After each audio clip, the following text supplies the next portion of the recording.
welcome to Live from the Fast Lane, powered by The Garage. And Charlie Bullis, skid marks are a little bit of a talk of the day, and I'm talking about the ones here in pit lane. This is what we usually see. Exit out of pits.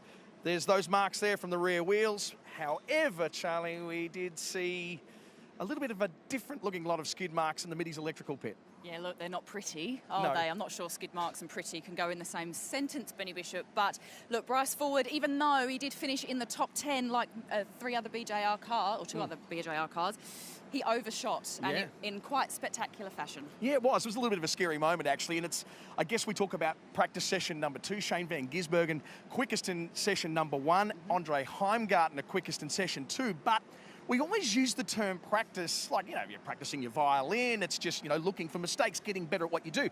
But we always think of that in terms of the driver and the racetrack. We don't really focus on the context of practice with the whole team. And there was a lot of teams doing all sorts of fuel, tyres, changeovers and everything practiced today, and they found a few mistakes. Absolutely. It was all about process, repeat, and try and get it right. Those 1%ers. Unfortunately, we saw it go quite horribly wrong for Brock Feeney.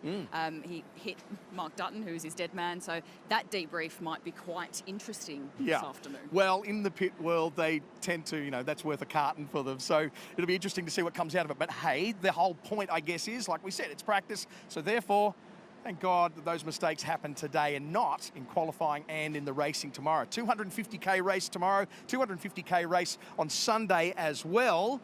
And a little bit of, like you mentioned earlier, a little bit of a change in the order. 3 BJR cars in the top 10. Absolutely. Macca did an incredible job, 5th. Yeah. They did amazingly. So I reckon the pizza that they ate over the last couple of days, that carb loading must have done them really well. Carb loading, that's what it's all about, is it? The other thing that's been really a massive talking point today, not just with the crowd, not just with pit lane and with us. She's a Mustang fan, I'm a Camaro fan, she owns a Mustang, I own a Camaro. So Gen 3 was on display today, but not display's the wrong term, isn't it? Oh, absolutely. It was Townsville's first taste of the future, wasn't it? It was Gen 3 hitting the Reed Park Street Circuit for the first time. And let's be honest, this wasn't just, let's just go around and just, have some fun, take in the sights.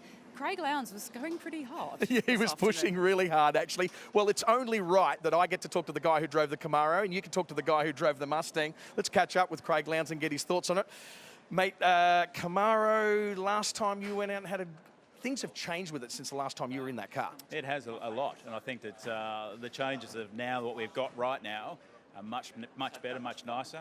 It's actually a really nice car to drive around here, and we know how bumpy the back section of this track is through 6, 7, 8, 9, and I was using all of them. And like the car was really good. It took and absorbed the curbs. We're having a bit of fun. Young little whippersnapper, but he was good. That was good fun. When you say it was fun, I guess what we've started to enjoy as race fans is you guys talking about, man, well, it just wasn't as easy to drive as I thought it would be. Now you're starting to say, no, it was nice. Are you saying nice in a boring way or nice in a, hey, this is a lot of fun way? Oh, no, a lot of fun way. Like, it still moves around, still gets sideways coming off the corners, still trying to get the throttle down is always difficult. The fly-by-wire is different, so that's something, again, trying to get that map together is really important. We've got some triggers that we can use and some settings that we can play with. I actually said to them I'd like to sharpen it up and make it more responsive. So, again, the adjustment with the car now, we can do all that. So that's the good side of it. There's been a lot of talk about body shapes and roll hoops and all of that as being the major changes of Gen 3.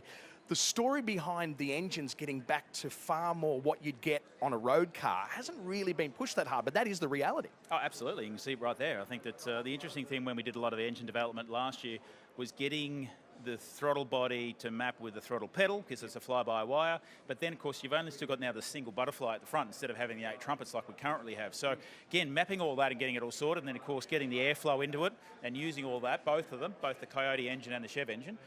So it's an ongoing process, and that's what we're here for.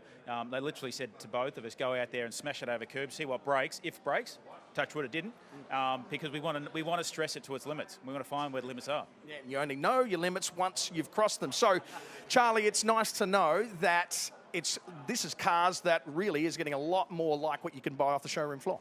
Absolutely. Look, you've given us the TED Talk, all the ins and outs, but look, we really want to know what it's like, Zane Goddard, to drive this Mustang around Reed Park. So look, you did say to me, I don't want to go on camera and my face is red. I'm going to draw attention to it. But it must be, must be having fun and working hard, right? Yeah, well, I had him all over my rear bar, so I was working for it. But yeah, I was commentating a lap as well. I had it all going. Yeah, I'm not used to doing that, so yeah, it was fun. And talk us through it. How does it feel? Yeah, the big curbs, concrete's coming right at you, and this is Gen 3. They're telling you to push it as hard as you need to go to find its point. So yeah, talk us through that challenge. Yeah, well, it's all responding well. It's taking the curbs real nice. Doesn't feel too dissimilar to the current car, but yeah, you're really working it, especially for even places like Turn 1, which are sort of a nothing corner in the current car. So that's an exciting thing to sort of get your head around. The train tracks are really hairy. You know, when you hit the tracks, you really feel them. So yeah, it's exciting for us drivers. You sort of hop out with a big smile on your face, and it's something that we, I guess, have been missing a little bit. But yeah, the racing's obviously going to be good. Craig could follow real close then, so yeah, it's going to be exciting. Awesome, we can't wait for the future. Well, get yourself home. You're back here tomorrow for more demonstrations. Awesome. Benny?